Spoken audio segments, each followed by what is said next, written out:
Good morning, comic book fans. Welcome back to Comics in 5 Minutes. I'm your other Shorty. And today, it's Dark Beach. This is actually the Behemoth comic book I wanted to review this week. This is always on my schedule. This was going to be my Friday morning review. I threw in a Vermilion one because I read it and simply had to share it with the world. Go back and check it out. Genuinely one of the best things I've read for a while. At least one of the most interesting. Certainly that opened my eyes and actually made me really engage with it.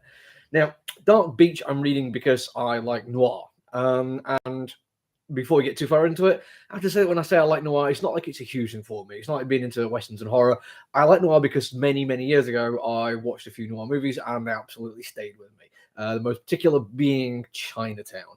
Now, there's probably some fans of the genre out there who are going to tell me that it's not that good, it's dated badly or whatever. Maybe even it's not Jack Nicholson's best movie. I don't know. But for me, that is kind of like my quintessential version of noir. And these days I tend to prefer neo-noir, or in this case, future noir, but it's still something I enjoy for various reasons, usually characterization, mood, setting, and pacing.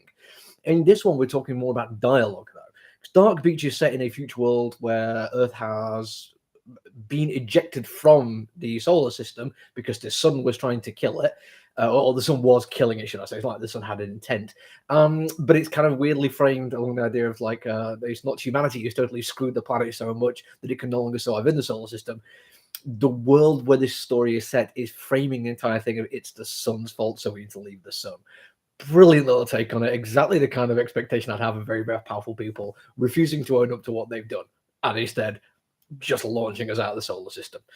This leaves some excellent little takes with the idea of real light and fake light, the real sun being a mythical thing that people are trying to capture. And also the idea that living on the seaside means you have to have the fake noise of waves put in, because without the moon, you don't have tidal systems. That was a really nice touch. Like, really, really loved it. But the dialogue is actually what really makes this a noir thing for me. Because yes, there's some great world building put in there. In fact, before I go back onto the dialogue, great bit of world building done in this where you've got the main character, the protagonist, on a construction job, reading a magazine about the place he's working, which is explaining why it is going to be a successful habitat for humanity. And it has graphics in the magazine he's reading explaining what happened and how the planet was ejected from the solar system. It's almost like Hickman. But instead of actually having just, a two-page spread of bar line graphs and pie charts, it actually has its part of the world. Very much a show, don't tell kind of thing. And that brings me quite nicely back to dialogue. This is very much a show, don't tell. There is lots of really good, really slow moments in this book. But when it comes to dialogue between two of the main characters, it speeds up a little bit and it becomes whip smart and interesting. And I have in the past talked about the fact that I don't particularly like dialogue to feel scripted. This isn't a universal truth, as very few things are. This writing reminds me a little bit of early Kevin Smith and a lot of Tarantino things, both of which have said in the past that they prefer not to have people make up lines on the fly. There's no improvisation allowed when they're doing their thing, because they believe that the pacing and the rise and the fall, the cadence, everything they put into the writing matters. And if you go back and watch something like Clerks, the backwards and forwards between the two main characters, it does have a certain lyrical quality to it, and it's fantastically well done. You have a similar thing in this between two characters. It's not quite that lyrical quality. That's not what they're going for. It's more about giving you a sense of characterization through how they speak. Not necessarily exactly what they're saying, which is why I'm saying this is a show, not tell. They're not literally saying, hi, we are friends. We are business associates who have become friends. We used to be antagonistic, but maybe we've kind of realized that we're both very good at what we do, and we're both very useful, and we've got a grudging respect has become a friendship.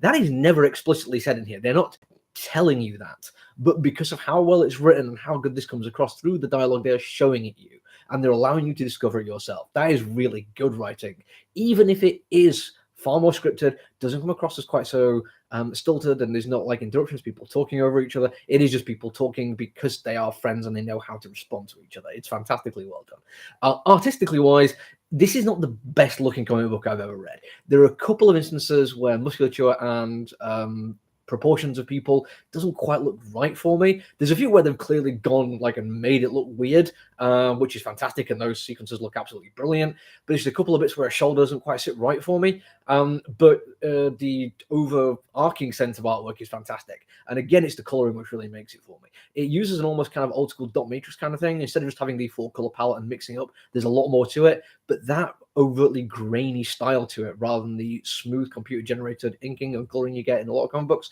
does add to the noir feel. And it is a crime, murder, mystery thing first and foremost. It literally starts with a dead body and puts me taking photos of it. It is fantastically well realized that this is what's going on, no matter what else is happening. And the nice high concept sci-fi ideas is all about figuring out who this woman was, why she died, was it a murder, what's to do with it, and how it plays into the bigger world building kind of things.